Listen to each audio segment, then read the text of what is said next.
สบายดีมื้อนี้สิมาแนะนำเกี่ยวกับFacebook ไลน์นี่เนาะแต่บ่แน่ใจว่าอ่านถูกบ่ โอเคถูกบ่ถูกก็เบิ่งไปนำกันเนาะก็คือโดยปกติเนาะเราจะใส่จะเป็น Facebook ตัวเต็มนี่ก็คือเนาะตัวนี้เนาะจะเป็นตัวเต็มของ Facebook อาจจะมีฟีเจอร์หลายๆฟีเจอร์เนาะที่สามารถใส่ได้เนาะอาจจะเป็นทาง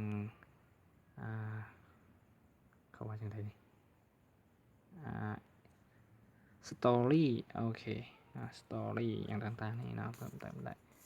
ไม่ว่าจะมีการแจ้งเตือนอย่างต่างๆมีพวกวิดีโอเพลเยอร์แบบออโต้เนาะหลักการจะมีฟีเจอร์ใหม่ๆหลายอันเนาะแต่ว่าในการที่มีฟีเจอร์หลายอันนั้นก็จะเฮ็ดให้การเฮ็ดเวียกของโทรศัพท์เนาะจะช้าลงเนาะเพราะมันจะใส่การเฮ็ดเวียกใส่ CPU ของ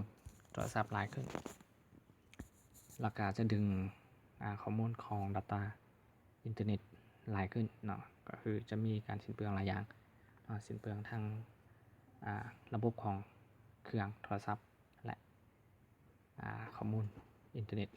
นะฉะนั้นเพื่อประหยัดนะเราก็ลองมาใส่ตัวนี้เบิ่งนะโอเค Facebook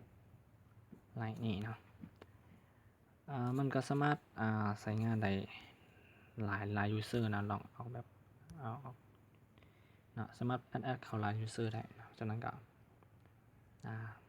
เข้าใส่อะไรก็ได้นะมันก็จะคล้ายคือกันแล้วมันก็มีออโต้เพลย์นะเกี่ยวกับวิดีโอก็จะเล่นออโต้ได้เนาะแต่มันจะเสริมมือเชื่อมต่ออินเทอร์เน็ตเชื่อมต่อ Wi-Fi เนาะมันสามารถเล่นได้เนาะสามารถเปิดเสียงได้เปิดเสียงก็ได้ปิดเสียงก็ได้ฟีเจอร์มันก็อยากเริ่มหลายขึ้นละแต่ว่าในการเฮ็ดเวียกพื้นฐานมันจะบ่มีฟีเจอร์หลายเกินไปนะแล้วก็ข้อมูลแอปมันก็บ่หลายเนาะก็มีแต่ตอนเราดาวน์โหลดมาก็ประมาณ2เมกกว่าเมื่อติดตั้งแล้วก็ประมาณ8เมกกว่าเนาะแล้วก็เราใช้งานไปก็สิเพิ่มขึ้นก็20-30เมกประมาณนี้เนาะก็อยู่ในนี้มันจะมีตัวนี้เอิ้นว่าไทม์ไลน์นะส่วนของไทม์ไลน์แล้วก็จะมีเฟรนด์นะการเพิ่มเพื่อนเข้านี่เนาะแล้วก็จะมีแชทนี่ก็จะมีแชทแบบบุคคลเนาะบุคคลต่อบุคคลแล้วก็จะมีแชทกลุ่มแชทเป็นกลุ่มหรือว่าเป็นกลุ่มแล้วก็จะมีข้อมูลของผู้ติดต่อนะเป็นเพื่อนเราแหละแล้วก็จะมีแถบของแจ้งเตือนเราก็จะมีแจ้งเตือนต่างๆแล้วมีเชิดแล้วก็จะมีตัวนี้จะเป็นเมนูส่วนเสริมเพิ่มเติมเนาะจะมีฟังก์ชันต่างๆหลายฟังก์ชันเนาะสามารถใช้ได้ สามารถตั้งค่าได้ตั้งค่าเกี่ยวกับเสียงภาษาอย่างต่างๆแล้วก็ตัวนี้ก็จะเป็นเกี่ยวกับการเล่นวิดีโอแบบออโต้นะก็คือตัวนี้มันจะเล่นเฉพาะเมื่อเชื่อมต่อ Wi-Fi เท่านั้นถ้าไปเป็นใส่